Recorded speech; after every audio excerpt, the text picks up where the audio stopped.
অসম্ভবকে সম্ভব করে দেখিয়ে দিচ্ছেন প্রফেসর ডক্টর মোহাম্মদ ইউনূস। কিছুটা হলো মনে হচ্ছে ওসমান হাদির ঘটনার রহস্য উদ্ঘাটনের দ্বার প্রান্তে ইউনূস সরকার। ঢাকার বুকে নাকি গোপনে তৈরি হচ্ছে এমন এক বাহিনী যার নাম শুনলেই দিল্লির সাউথ ব্লকে ভূমিকম্প শুরু হয়ে যাচ্ছে। জামাত, এলডিপি এবং এনসিপিকে ভেড়ানোর ফলে এটা বিএনপির জন্য একটা ধাক্কা। কিন্তু জামাত যাদেরকে নিল তার জোটে জামাত বিএনপিকে ন্যারেটিভ তৈরি করতে দেবে না জামাতের বিরুদ্ধে, এটা হলো তাদের রাজনীতি। তো শেষ পর্যন্ত দেখা গেল যে জোটটি জামাত করলো ইসলামী জোট কিংবা সবাইকে নিয়ে, এটা তারা ইসলামী জোট থাকবে না, এনসিপি বা এলডিপি বা সবাই থাকার কারণে এই জোটটি এখন বিএনপিকে একটা বড় রকম চমক দেখাবে এবং বিএনপিকে বড় চাপে ফেলবে। জনাব তারেক রহমান সাহেবের আইডি কার্ড 24 ঘন্টা হয়ে গেছে, আলহামদুলিল্লাহ, এটা খারাপ দিক না। তো আমার কথা হচ্ছে জনাব তারেক রহমান সাহেবের আইডি কার্ড যদি 24 ঘন্টায় করা যায়, আমারটা 24 ঘন্টা হবে না কেন? আপনারটা 24 ঘন্টা হবে না কেন?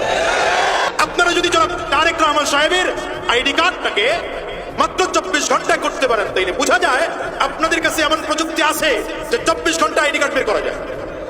আপনি সাধারণ মানুষকে সার্ভিসটা দিচ্ছেন না কেন? সুদ খাওয়ার জন্য, ঘুষের ব্যবসা করার জন্য। হাদিকে গুলি করার 2 সপ্তাহ পার হলো এবং হাদি মারা যাওয়ার 1 সপ্তাহ পার হলো। দর্শক, অবশেষে ডক্টর ইউনূস হাদি হত্যার ঘটনার একদম দ্বার প্রান্তে গিয়ে পৌঁছেছে বা শেষ প্রান্তে গিয়ে পৌঁছেছে। ইতিমধ্যে হয়তো আপনারা অনেকে জেনে গিয়েছেন, হাদি হত্যার ঘটনায় ভারতের 2 জন গ্রেপ্তার করেছে ভারতীয় পুলিশ। তার মানে অতি দ্রুতই হয়তো আমরা একটা সুসংবাদ শুনতে যাচ্ছি। তাহলে কি ডক্টর ইউনূস নির্বাচনের আগেই হাদি হত্যার খুনিদের বিচার করে তারপরে সে নির্বাচন দিবে? আসসালামু আলাইকুম দর্শক, নতুন একটা নিউজে সবাইকে স্বাগতম। দর্শক, ভিডিওর শুরুতেই যে ভিডিওগুলোর অংশ বিশেষ আপনারা দেখেছেন, ভিডিওর অংশগুলো দেখেই বুঝতে পেরেছেন যে আজকের এই ভিডিওটি কতটুকু গুরুত্বপূর্ণ এবং আকর্ষণীয় হতে চলেছে। দর্শক, তাই সবাইকে বলবো ধৈর্য সহকারে আজকের এই ভিডিওগুলো দেখতে হবে আপনাদের, তাহলে সবকিছু জানতে পারবেন বা বুঝতে পারবেন। তো চলুন কথা না বাড়াই ভিডিওগুলো দেখে আসি। দাঁড়ান, যারা এখন পর্যন্ত আমাদের এই চ্যানেলটি সাবস্ক্রাইব করেন, প্রতিনিয়ত এ ধরনের গরম গরম খবরগুলো পেতে আমাদের চ্যানেলটি সাবস্ক্রাইব করে দিবেন। যারা করেছেন ধন্যবাদ। চলুন একটা লাইক দিয়ে বিস্তারিত সবগুলো ভিডিওর আলোচনাগুলো শুনে আসি। অসম্ভবকে সম্ভব করে দেখিয়ে দিচ্ছেন প্রফেসর ডক্টর মোহাম্মদ ইউনূস। কিছুটা হলো মনে হচ্ছে ওসমান হাদির ঘটনার রহস্য উদ্ঘাটনের দ্বার প্রান্তে ইউনূস সরকার। দর্শক, এখানে ব্যক্তি ইউনূসকে আমরা অলওয়েজ অ্যাপ্রিসিয়েট করে আসছি। তার মধ্যে নিউট্রালিটি আছে, তার মধ্যে আন্তরিকতা আছে, তার মধ্যে জুলাইয়ের প্রতি কমিটমেন্ট আছে, ভারতের আধিপত্যবাদের বিরুদ্ধে তার যথাযথ আকিদা অবস্থান আছে। কিন্তু সমস্যা হচ্ছে ডিপ স্টেট, উপদেষ্টা পরিষদের বিএনপিপন্থী অংশ, প্রশাসনের বিএনপি এবং ভারতপন্থী অংশ প্রফেসর ইউনূসকে ইন্টারাপ্ট করছে, বাধাগ্রস্ত করছে। ইউনূস তার দৃষ্টিভঙ্গি অনুযায়ী দেশ পরিচালনা করতে পারছেন না। যেমন ইউনূস চেয়েছিলেন ডক্টর খলিলুর রহমানকে স্বরাষ্ট্র উপদেষ্টা বানাতে, কিন্তু বিএনপি এবং বিএনপিপন্থী উপদেষ্টারা ডিপ স্টেট মিলে তাকে বানাতে দেয়নি। কারণ ডক্টর খলিলুর রহমানের সাথে ওয়াকারের ঝামেলা আছে, যার ফলে, এবং বর্তমান যে ধ্বজভঙ্গ স্বরাষ্ট্র উপদেষ্টা তিনি বিএনপির দালাল। তো এইভাবে ইউনূসকে বাধাগ্রস্ত করা হচ্ছে। এমনকি ভারতের বিরুদ্ধে এর আগেও ইউনূস কঠোর হতে চেয়েছিলেন, কিন্তু ভারতপন্থী যে অংশ, এমনকি তৌহিদ হোসেন প্রভুবাদ সহ এরা সেটা হতে দিচ্ছিল না। ভারতকে ইলিশ দিয়েছে, অমুক তমুক অনেক কিছুই ইউনূস চাননি। আর এইসব কারণেই ইউনূসের অনিচ্ছা অনেক কাজ করতে হয়েছে। তিনি যা চান অনেক কিছুই করতে পারেন না বলেই কিন্তু একবার তিনি পদত্যাগ করে চলে যেতে চেয়েছিলেন। তারপরে জামাত, চরমনাই সহ এই নাহিদ ইসলাম, নাসিরউদ্দিন পাটোয়ারি এটা বুঝিয়ে শুনিয়ে সবাই মিলে ইউনূসকে রেখে দিয়েছে। বিএনপি তখন বলেছিল চলে যাক, বিকল্প আছে, কারোর জন্য তার বসে থাকবে না। সালাউদ্দিন বলেছিল, মনে আছে আপনাদের নিঃসন্দেহে। তো এই জায়গায় ওসমান হাদির প্রতি ইউনূসের ব্যক্তি প্রফেসর ইউনূসের যথেষ্ট কমিটমেন্ট এবং সিনসিয়ারিটি আছে, এটা আমরা বিশ্বাস করি, এবং তার কথাবার্তা আচার আলোচনায় স্পষ্ট হয়েছে। কিন্তু ওই যে অদৃশ্য একটা অপশক্তি যারা ইউনূসকে আটকে দিচ্ছে, বাধা দিচ্ছে। এখন ইউনূস তো বারবার তিনি চলে যাব, আমি আর থাকবো না, এটা বলতে পারেন না, এটা ব্যক্তিত্বের একটা প্রশ্ন। তো সেই জায়গায় ইউনূস অনেক ক্ষেত্রে অসহায়, নিরুপায়। এখন যেহেতু আর ডিপ স্টেট থেকে শুরু করে ভারত, বিএনপি একটা বিরাট অংশ ইউনূসের বিরুদ্ধে ছিল। আসলে ইউনূসের যে শত্রু বাংলাদেশে, এই সরকার, এই রাষ্ট্রে, ইউনূস এতদিন অভ্যুত্থানের কবলে পড়ে জেলে থাকার কথা ছিল, আয়নাঘর দেখতে দেয় না, কত কিছু, কিন্তু তারপরও অভ্যুত্থানের কবলে পড়তে হয়নি এবং জেলে যেতে হয়নি। কেন? জনতার শক্তির ফলে ইউনূস টিকে গিয়েছেন। জনগণ ইউনূসকে টিকিয়ে রেখেছে, জনগণ ইউনূসের সাথে ছিল, পাশে ছিল। দ্যাট হ্যাপেন্ড, এটাই আসল ঘটনা। কারণ ওই অপশক্তি দেখেছে ইউনূসের বিরুদ্ধে যদি প্রকাশ্যে কিছু করি, আমার যে অফিস অথবা আমার যে যন্ত্র, তার নাট বল্টু থাকবে না, আমার অফিসের ইট বালু সিমেন্ট কিচ্ছু থাকবে না, পোলাপান সব নিয়ে যাবে। জনতার এই সিভিয়ার সমর্থনের কারণে ইউনূস টিকে আছে। এখন দেখেন, একবার আগরতলায় আমাদের ডেপুটি হাই কমিশন অফিস বা কনসুলেট অফিসে ভারতের হিন্দুত্ববাদী উগ্র সন্ত্রাসীরা ভয়ানক হামলা করেছিল, তখন ইউনূস সরকারের পক্ষ থেকে তেমন কোনো প্রতিক্রিয়া ছিল না। কিন্তু এবার কিন্তু প্রতিক্রিয়া দেখিয়েছে এবং ভয়ানক প্রতিক্রিয়া দেখিয়েছে। বাংলাদেশ এত প্রতিক্রিয়া ভারতের বিরুদ্ধে দেখাতে পারেনি, যেটা এবার বিভিন্ন কনসুলেটে হামলা চেষ্টার মাধ্যমে দেখিয়েছে। এবং বাংলাদেশ সরকার যেভাবে হিন্দুত্ববাদী সন্ত্রাসী উগ্র হিন্দুত্ববাদী গোষ্ঠী এভাবে আখ্যায়িত করেছে আন্দোলনকারীদের, এটা অতীতে কখনো করেনি। এখন ইউনূসের যে এই আঙ্গুল বাঁকা করা, এর ফলে এখন অসম্ভবকে সম্ভব করা হচ্ছে। কি সেটা? ভারত প্রতিশ্রুতি দিয়েছে যে হাদির হত্যাকারীরা যদি ভারতে থাকে তাদেরকে ফেরত দিবে। এখন এই প্রতিশ্রুতি মোদির কাছ থেকে আদায় করতে পারা, এটা অসম্ভবকে সম্ভব করার মতো। এই যে কূটনৈতিক টানপ্রাণ বা আরো যেগুলো দেখেন, এগুলোর ফলে এটা হয়েছে। ইউনূস আঙ্গুল বাঁকা করার ফলে এটা হয়েছে। এখন ভারত প্রতিশ্রুতি দিয়েছে ফেরত দেওয়ার, শুধু কি তাই? ঘটনার নতুন ডেভেলপমেন্ট, সেখানে সেই শুটারের 2 সহযোগী অলরেডি গ্রেপ্তার ভারতে। এটা হচ্ছে লাস্ট খবর। এবং শুটার ভারতে আছেন এটাও পুলিশ নিশ্চিত করেছে, অবশেষে স্বীকার করলো যে ভারতে পালিয়ে গেছেন। যেহেতু 2 সহযোগী গ্রেপ্তার হয়েছে, হয়তোবা সেই শুটার আসল ব্যক্তি তিনিও গ্রেপ্তার হবেন। এবং এর মধ্য দিয়ে শেষ পর্যন্ত হয়তো হাদি হত্যার রহস্য উদ্ঘাটন হবে। দেখেন, এখানে ইন্টারেস্টিংলি বলি, এটা আমি জেনে বলছি, একদম অথেন্টিক তথ্য জেনে বলছি, সেই শুটার যে ভারতে পালিয়ে গেছেন, এটা ইউনূস সরকার আর কমপক্ষে 1 সপ্তাহ আগে জেনেছে। ও যখন আপনারা চারিদিকে শুনেছেন যে পালিয়ে গেছে, যমুনা টিভির তদন্ত ইত্যাদি ইত্যাদি, যুগান্তরের তদন্ত, তখনই এটা সরকারও নিশ্চিত হয়েছে যে আসলে সেই শুটার মাসুদ নাকি পালিয়ে গেছে। কিন্তু ঘোষণাটা এসে এতদিন পরে কেন দিল? এবার এখন অন্যান্য দিক গোছাতে পেরেছে। অপরাধীদের নাম নেওয়া যাবে, অপরাধীদের রহস্য উদ্ঘাটন করা হবে, অপরাধীরা ছাড় পাবে না, এই পরিস্থিতি তৈরি করার পর তারপরে এটা স্বীকার করেছে। এবং ভারত থেকে ধরে আনাও সম্ভব হবে হয়তো। এটা মোটামুটি গুছিয়ে তারপরে স্বীকার করেছে। এর মানে এটা সফলতার দ্বার প্রান্ত বলা যায়। এবং এটা কেন সম্ভব হয়েছে? ওই যে জনতা, ইউনূসের শক্তি, ইনকিলাব মঞ্চ থেকে শুরু করে সাধারণ জনগণ, স্বতঃস্ফূর্ত সাইলেন্ট মেজরিটি, বাংলাদেশের সাইলেন্ট মেজরিটি যেভাবে রাজপথে নেমে আসছে ইনকিলাব মঞ্চ ডাক দিলে স্বতঃস্ফূর্ত ভাবে, নিজের টাকা খরচ করে, কোনো বিরিয়ানি টিরিয়ানি কিচ্ছু না। ওসমান হাদির প্রতি জনগণের যে আবেগ, ইউনূস দেখেছেন যদি ওসমান হাদির এই ঘটনার রহস্য উদ্ঘাটন করতে যে যদি ইউনূস বিপদে পড়েন, আর ইউনূস যদি দেশবাসীকে ডাক দেন, কোটি জনতা রাজপথে নেমে আসবে মুহূর্তের মধ্যে। পৃথিবীর কোন শক্তি ওসমান হাদির হত্যাকারীদের রহস্য উদ্ঘাটন করলে ইউনূসকে বিপদে ফেলতে পারবে না। এটা ইউনূস নিশ্চিত হয়েছেন। কিচ্ছু লাগবে না, একটা ফেসবুকে পোস্ট দিবেন, সাপোজ ইউনূস ওসমান হাদির হত্যাকারীদের রহস্য উদ্ঘাটন করে আমি বিপদে পড়েছি, আমাকে বাঁচান। দেখবেন কোটি মানুষ রাজপথে নেমে গেছে কয়েক মিনিটের মধ্যে। পৃথিবীর কোন শক্তি, কোন ট্যাঙ্ক, কেউ কিচ্ছু করতে পারবে, পারমাণবিক বোমা তাদের আটকে রাখতে পারবে না। শেষমেশ জামাতের পাল্লা তো ভারী হলো। জামাতের যে জোট, 8 দলীয় জোট, তার সাথে আরো যুক্ত হলো, বিযুক্ত কেউ হয়নি। কিন্তু বিএনপির সাথে যাদের সমঝোতা হওয়ার কথা ছিল, নির্বাচনী সমঝোতা, সেই সমঝোতাটা কিন্তু পরিপূর্ণতা পেল না। তাহলে কি বিএনপি একটু ধাক্কা খেলো? আমরা একটু বিশ্লেষণ করি বিষয়টা। এখানে দেখা যাচ্ছে যে জামাতের নিঃসন্দেহে একটা খুশির বন্যা তার ভেতরে, যে সে 2টা অ্যাচিভমেন্ট হয়েছে। একটা হচ্ছে জুলাই যোদ্ধা, আর একটা হচ্ছে মুক্তিযোদ্ধাকে অন্তর্ভুক্ত করতে পারছে। এই এনসিপি এবং এলডিপি, অর্থাৎ কর্নেল ওলি, তার একটা গুরুত্ব আছে। সেই এক সময় বিএনপি থেকে বিচ্ছিন্ন হয়েছে, তিনি এলডিপি করেছেন।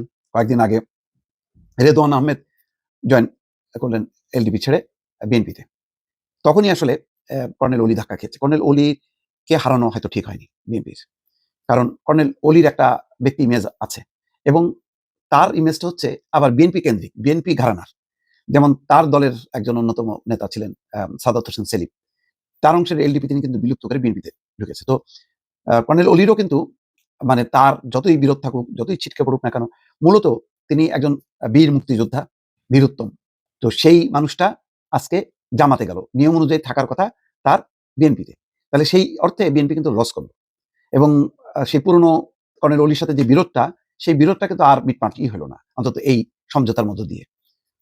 এলডিপি 7-8টা আসন চেয়েছিল, যদি আলাপ আলোচনা করা যেত ঠিক হতো।